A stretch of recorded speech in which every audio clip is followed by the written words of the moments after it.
కలదు ఉన్నతం భగు యేసునామం. యేసునామములో శక్తి కలదు, యేసునామములో శక్తి కలదు.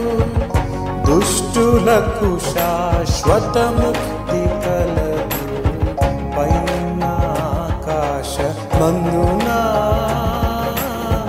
క్రిందున్న భూలోకమందున లేదు ఏనా మనున రక్షణ, లేదు పాప విమోచన,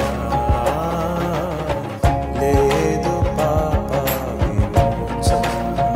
పైన ఆకాశమందున.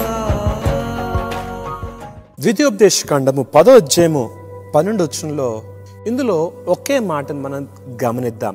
అదేమంటే, నీ దేవుడని యెహోవాకు భయపడి. మనుషులకి భయపడమని దేవుని వాక్యం చెప్పట్లేదు, కానీ దేవునికి భయపడాలి అని దేవుని వాక్యం చెప్తుంది. దేవునికి భయపడటం ద్వారా మనం ఎన్నో ఆశీర్వాదాలు మనం స్వతంత్రించుకోగలం. మనం దేవునికి భయపడితే మనుషులకు మనం భయపడం.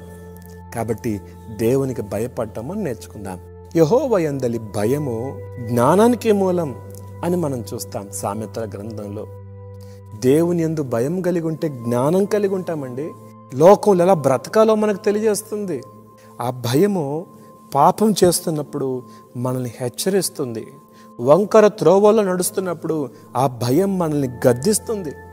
కనుక దేవుని భయము మనం జ్ఞానంగా ఉండటానికి, పరిశుద్ధంగా ఉండటానికి కూడా సహాయపడుతుంది. 2 కొరింథీ పత్రిక 7వ అధ్యాయం 1వ వచనంలో మనకు దేవుని వాగ్దానములు ఉన్నవి కనుక దేవుని భయముతో పరిశుద్ధతను సంపూర్తి చేసుకొనొచ్చు. శరీరమునకును ఆత్మ కలిగిన సమస్త కల్మషం నుంచి మనం విడుదల పొందుదము అనే మాట చూస్తాం. దేవుని భయము మనం పరిశుద్ధపరచబడేలాగా సహాయపడుతుంది. అంతేకాదు, యెహోవా యందలి భయము తెలివికి మూలం అని కూడా మనం చూస్తాం.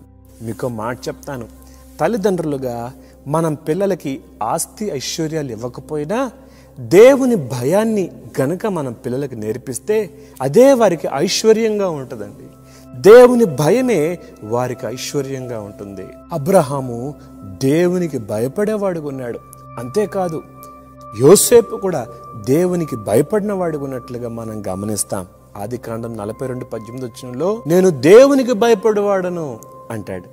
దేశం కాని దేశంలో నా అనేవారు ఎవరు లేని సమయంలో పాపం చేయటానికి ఎంతో శోధన తనకు వచ్చినప్పుడు కూడా అతడు పాపం చేయకపోవడానికి కారణం ఏంటో తెలుసా? ఆ దేవుని భయమే.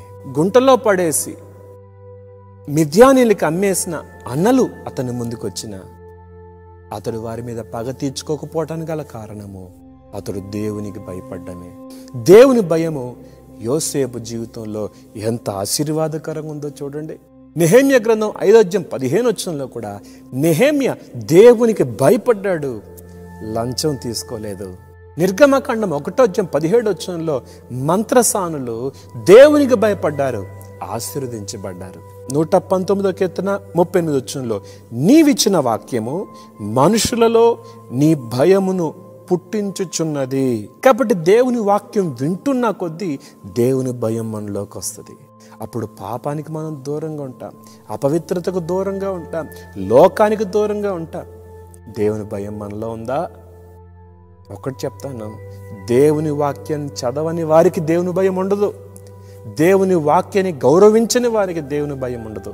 యెషయా గ్రంథం 11:3 యెహోవా భయం అతనికి ఇంపైన సువాసనగా ఉండును. చూసారా, ఎక్కడికి వెళ్తే అక్కడ దేవుని భయము అతనికి సువాసనకరంగా ఉంటుంది. పాపము దుర్వాసనకరమైంది, దేవుని భయము ఇంపైన సువాసన.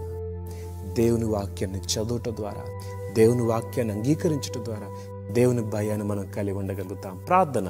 మహోన్నతుడా, నీ భయము ఎన్ని ఆశీర్వాదాలు కలిగిస్తుందో కనుక నీ భయాన్ని మేము కలిగి ఉంటకు సహాయం చేయండి. ఘనత మహిమ ప్రభావాలు మీకు ఆరోపిస్తూ యేసు నామములో అడుగుతున్నాం తండ్రి, ఆమేన్.